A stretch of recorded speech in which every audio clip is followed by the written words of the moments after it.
question is no longer who has more ships, but who can see first and strike without being seen.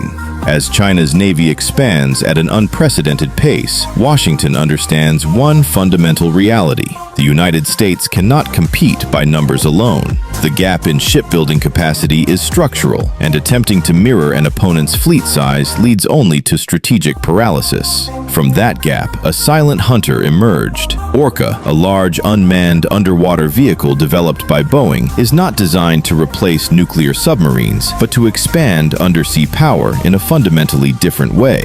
Instead of placing sailors in high-risk environments, the United States deliberately shifts risk onto the adversary. Orca is not a weapon of spectacle. It is a tool of patience, persistent presence, long-endurance surveillance, and sustained pressure.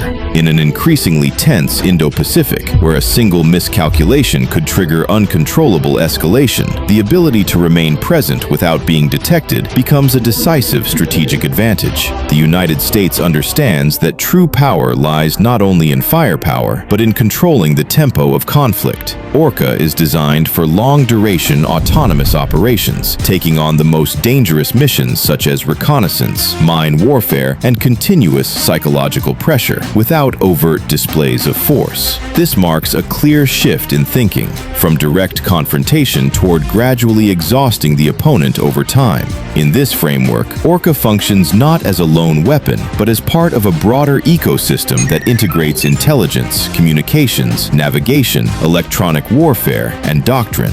Victory in future conflicts will not belong to the loudest or the most visible force, but to the side that understands the battle space more deeply, moves more quietly, and shapes events before the first shot is ever fired. While Orca's physical presence is impressive, its true significance lies in how it changes the logic of undersea warfare. Traditional naval power has always been constrained by human endurance, crew safety, and political cost. Every submarine mission carries the weight of human lives, and every loss risks escalation far beyond the tactical level. Orca breaks that equation. By removing the crew, the United States gains freedom of action in environments that would otherwise be considered too dangerous, too politically sensitive, or too costly to contest. This shift is especially critical in the Western Pacific, where geography compresses reaction time and magnifies risk.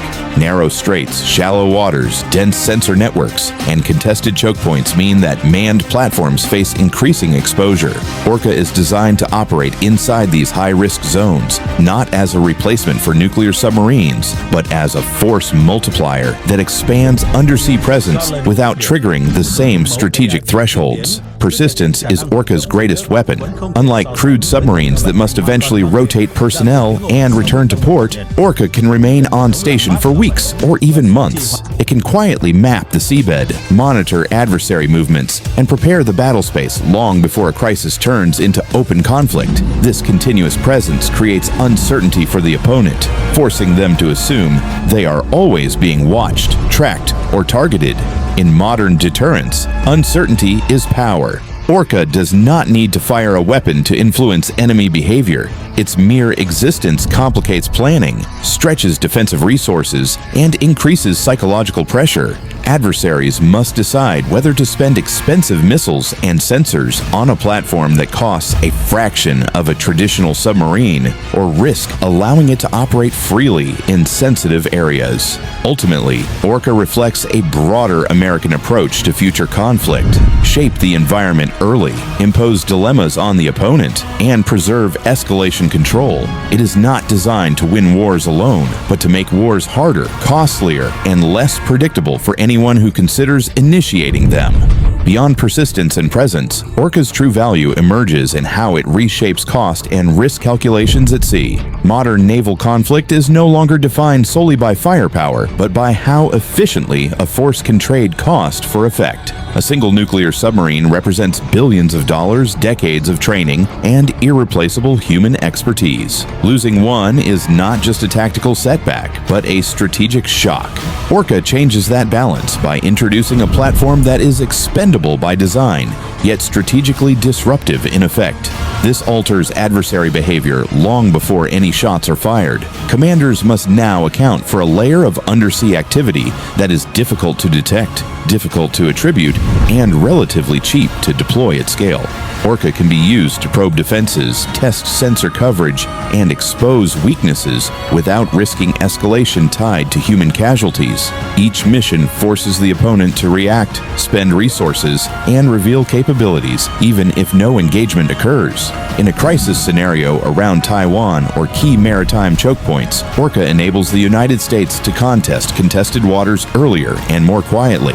It can lay mines, monitor transit routes, or shadow hostile naval movements while remaining below the political threshold that normally constrains manned operations. This capability supports a strategy of shaping the battle space before conflict, rather than reacting after it begins. Equally important is Orca's role within a broader undersea ecosystem. It is not intended to operate alone, but to work alongside crewed submarines, surface ships, satellites, and other unmanned systems. Data collected by Orca can cue manned platforms, extend sensor coverage, and create a layered undersea network that multiplies effectiveness without multiplying risk. In this sense, Orca is less a weapon than a strategic instrument. It embodies a shift away from singular, high-value platforms toward distributed, resilient forces. By spreading capability across many nodes, the United States reduces vulnerability while increasing operational flexibility. This is how undersea dominance is preserved in an era where transparency, speed, and attrition increasingly define modern warfare. Despite its advantages, Orca is not a miracle weapon,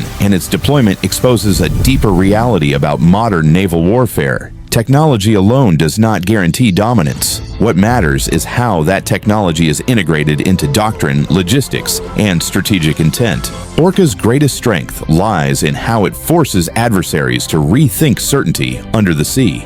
Every unexplained sonar contact, every disrupted sensor line, every silent gap in situational awareness introduces doubt. And in military planning, doubt is a powerful weapon. For decades, undersea warfare favored platforms that were few in number but extraordinarily capable. This created a fragile equilibrium where each asset carried immense strategic weight. Orca disrupts this logic by introducing mass at a lower cost. It allows commanders to accept loss, trade space for time, and apply pressure continuously rather than decisively in a single moment. This favors endurance over shock, erosion over confrontation. In practical terms, Orca complicates any attempt at sea control or blockade operations. An opponent must now assume that critical routes, ports, and choke points may already be monitored, mined, or shadowed before hostilities are declared. Clearing these threats consumes time, exposes forces, and diverts attention from offensive operations.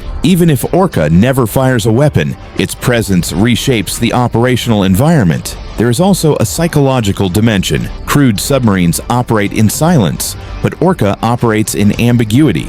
Its missions may remain undisclosed, its paths uncertain, and its intentions unclear. This ambiguity forces adversaries to overreact or remain cautious, slowing decision-making at precisely the moments when speed matters most. Over time, this constant pressure degrades confidence and initiative. Ultimately, Orca represents a shift from dominance through superiority to dominance through persistence. It is not about winning a decisive naval battle in a single day, but about making sustained operations increasingly costly and uncertain for the opponent. In the Indo-Pacific, where geography favors the defender and escalation risks are high, this approach aligns closely with long-term strategic stability. Orca's true strategic value becomes clearer when viewed through the lens of escalation control. In modern great power competition, the most dangerous moments are not full-scale wars, but the gray zones in between. Actions that fall below the threshold of open conflict still shape outcomes, shift perceptions, and alter deterrence balances. Orca is designed precisely for this space. Unlike traditional naval assets, Orca can be deployed quietly, persistently and reversibly. Its missions do not require public announcements, visible force posture changes, or immediate political signaling. This allows decision makers to apply pressure without forcing the opponent into a binary choice between submission and escalation. In strategic terms, Orca expands the menu of options available to commanders and civilian leaders alike. If you found this video valuable, please like, subscribe, and turn on notifications so you won't miss future episodes. I'm Hai. Thank you sincerely for watching until the end. See you next time.